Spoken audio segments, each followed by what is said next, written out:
நான் படைக்கிற காணிக்கைகளை எல்லாம் என்னுடைய ஆண்டவர் எப்பொழுது ஏற்றுக்கொள்ளுவார்?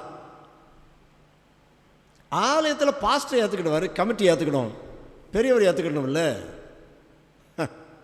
நீங்கள் படைக்கிற காணிக்கைகளை பாஸ்டர் ஏற்றுக்கிடுவார். ஏகப்பட்ட வேலை இருக்குது அப்படின்னு ஒரு அறிவிப்பு கொடுப்பீங்க, 1000 2000 5000 கொடுப்பீங்க, அவர் ஏற்றுக்கிடுவார். சபைக்குழு ஏற்றுக்கொள்ளும், எல்லா ஊழியக்காரர்களும் ஏற்றுக்கொள்வார்கள், ஊழிய சங்கங்களும் ஏற்றுக்கொள்ளும். நம்முடைய கேள்வி, ஆண்டவர் எப்போ ஏற்றுக்கொள்வார்? உலகத்தில் முதலாக காணிக்க படைச்சது யாரு? யாரு?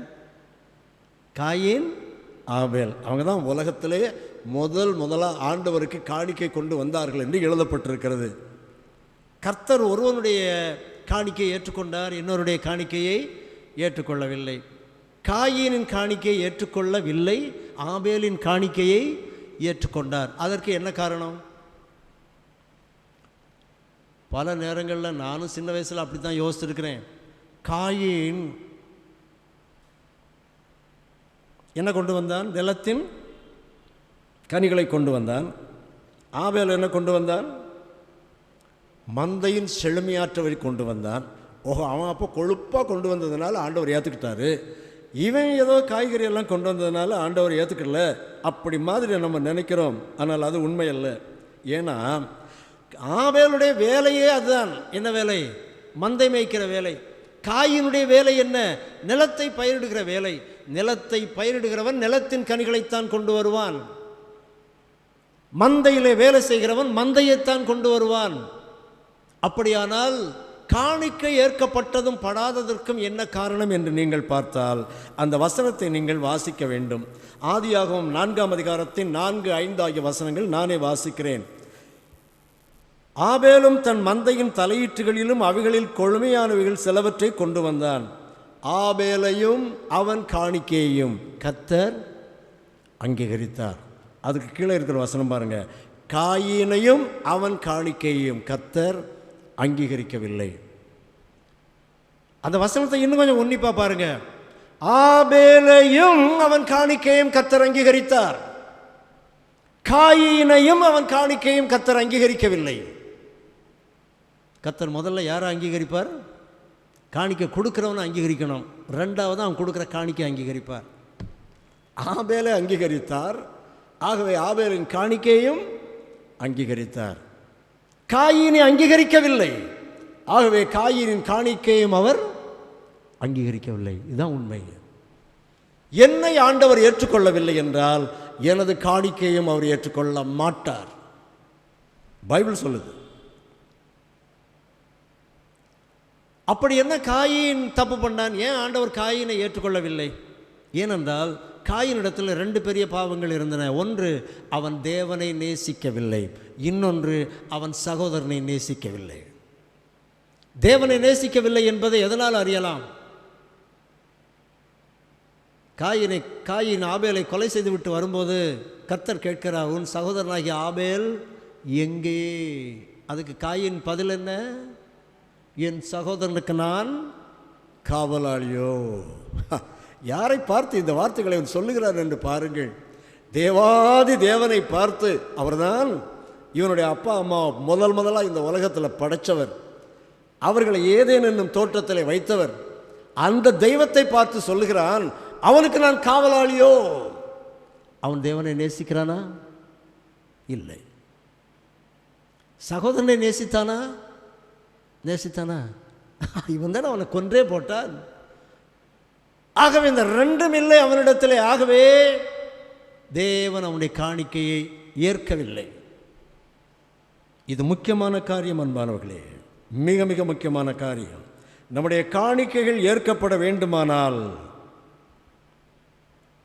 நாம் அயலாரிடத்தில் அன்புள்ளவர்களாக இருக்க வேண்டும்.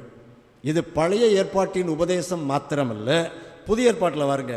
மத்தேயு 5ஆம் அதிகாரம் 23 முதல் 25 வசனங்களில் ஆண்டவராகிய இயேசு கிறிஸ்து சொல்லுகிறார், ஆகையால் நீ பலிபீடத்தினிடத்தில் உன் காணிக்கையை செலுத்த வந்து உன் பேரில் உன் சகோதரனுக்கு குறை உண்டு என்று அங்கே நினைவு கூறுவாயானால் அங்கேதானே பலிபீடத்தின் முன் உன் காணிக்கையை வைத்துவிட்டு போய்விடு. முன்பு உன் சகோதரனோட ஒப்புரவாகி பின்பு வந்து உன் காணிக்கையை செலுத்து. புரியுதா? தமிழ் தானே, இதில் என்ன புரியுது? நான் ஒரு காணிக்கை கொண்டு வரேன், நல்ல ஒரு சக்கப்பழம் கொண்டு வரேன், கொண்டு வந்து காணிக்கை படைக்கிறதுக்கு இங்கே முன்ன வந்த உடனே தான் ஞாபகம் வருது, ஓ நேற்றுலாம் அடுத்த வீட்டுக்காரிக்கிட்ட சண்டை போட்டோம், அவள் கோயிலுக்குள்ளே இருக்கிறாளே, ஐயே இந்த வசனத்தின்படி ஆண்டவர் என் காணிக்கையை ஏற்றுக்கிட மாட்டார், அதனால் உடனே காணிக்கையை என்ன செய், அங்கேயே வெளியே வச்சுட்டு யார்கிட்ட சண்டை போட்டியோ அவன் எங்கே இருக்கா, அவன் எங்கே இருக்கிறான்னு தேடிப்பார், பார்த்து கிட்ட வந்து மன்னிச்சிக்கம்மா, ஏதோ கோபத்தில் பேசிவிட்டேன், என்னை மன்னித்துக்கொள் என்று மனசார சொல்லு. அவ்வளோ உடனே அந்த அம்மாவும் என்ன செய்வாங்க, இல்லை அந்த ஐயாவும் என்ன செய்வாங்க, உங்களை பார்த்து முகத்தில் ஒரு சிரிப்பாங்க, சிரிச்சிட்டாங்கல்ல, இப்போ சண்டை முடிஞ்சு போச்சு இல்லை, அப்படியே அந்த பலாப்பழத்தை தூக்கி கொண்டு காணிக்கையாக படைச்சிடு. இப்போ காணிக்கை என்ன செய்யும், என்ன செய்யப்படும், ஏற்கப்படும். இந்தியாவின் வடகிழக்கு மாநிலங்களில் ஆண்டவரை முதலாக ஏற்றுக்கொண்ட விசுவாசிகள் வசனத்தின்படி வாழ்வதற்கு தீர்மானம் எடுத்திருந்தார்கள். இந்த வசனத்தை அவர்கள் வாசித்த போது என்ன செய்தார்களாம், யாரெல்லாம் இனி காணிக்க கொண்டு வருவாங்களோ, கொண்டு வரும்போது நம்முடைய சபை குழுவினர் முன்னே வரிசையாக நிற்க வேண்டும். இந்த சபை குழுவினர் இந்த காணிக்கை கொண்டு வருகிற நபரை பற்றி ஒரு சாட்சி சொல்ல வேண்டும். இந்த காணிக்கை கொண்டு வந்திருக்கிற நபர் யார்கிட்டையும் சண்டையா இல்லை. அந்த சாட்சியை சொன்னால் அந்த காணிக்கை என்ன செய்யலாம், ஏற்றுக்கொள்ளலாம். சொல்லலைன்னா திரும்ப கொண்டு போகணும். அப்படியெல்லாம் செய்தால் எப்படி சார் கோயில் வளரும்? இப்படியெல்லாம் செய்தால் எப்படி சார் கோயில் வளரும்? கோயில் வளர்றதை பற்றி ஆண்டவருக்கு கவலை கிடையாது. ஆண்டவருக்கு என்ன கவலை, நீ பரலோகத்துக்கு போகணும், நீ பரலோகத்துக்கு போகணும். ஆண்டவரே, நான் உயர்ந்த கோபுரம் உள்ள கோயிலேருந்து, எங்களுடைய கோயிலும் பெரிய கோபுரமாக தான் இருக்குது, பெரிய கோபுரம் உள்ள கோயிலேருந்து வர்றேன் ஆண்டவரே, என்ன நரகத்தில் தள்ளிடாதுங்க ஆண்டவரே, என்ன நேராக பரலோகத்துக்குள்ளே விட்டுருங்க ஆண்டவரேன்னு சொன்னால் கேட்பாரா? கேட்க மாட்டார்ல. அதை சொல்லுங்கள். என்னை நோக்கி கர்த்தாவே கர்த்தாவே என்று கூப்பிடுகிறவன் அல்ல, என் பிதாவின் சித்தத்தின்படி செய்கிறவனே பரலோக ராஜ்யத்துக்கு போவான். இது 100% சத்தியமான வார்த்தைகள் அன்பானவர்களே. ஆகவே நம்முடைய காணிக்கைகள் ஏற்றுக்கொள்ளப்பட வேண்டுமானால் நம்ம என்ன செய்யணும், பிறரை மன்னிக்க வேண்டும். அதே அதிகாரத்தின் மத்திய 5ஆம் அதிகாரம் மலை பிரசங்கம், அதே அந்த 23-25 வரை கடைசியில் ஆண்டவர் சொல்கிறாரு, எதிராளி உன்னை நியாயாதிபதியிடத்தில் கொண்டு போகாதபடிக்கு சீக்கிரமாய் அவனோடைய நண்பனம் பொருந்து சீக்கிரமாக செட்டில் பண்ணிக்கோ, பிரச்சனைகளை சீக்கிரத்திலே செட்டில் பண்ணிக்கோ. எவ்வளோ வேகமாக நல்மனம் பொருந்த முடியுமோ பொருந்திவிடு.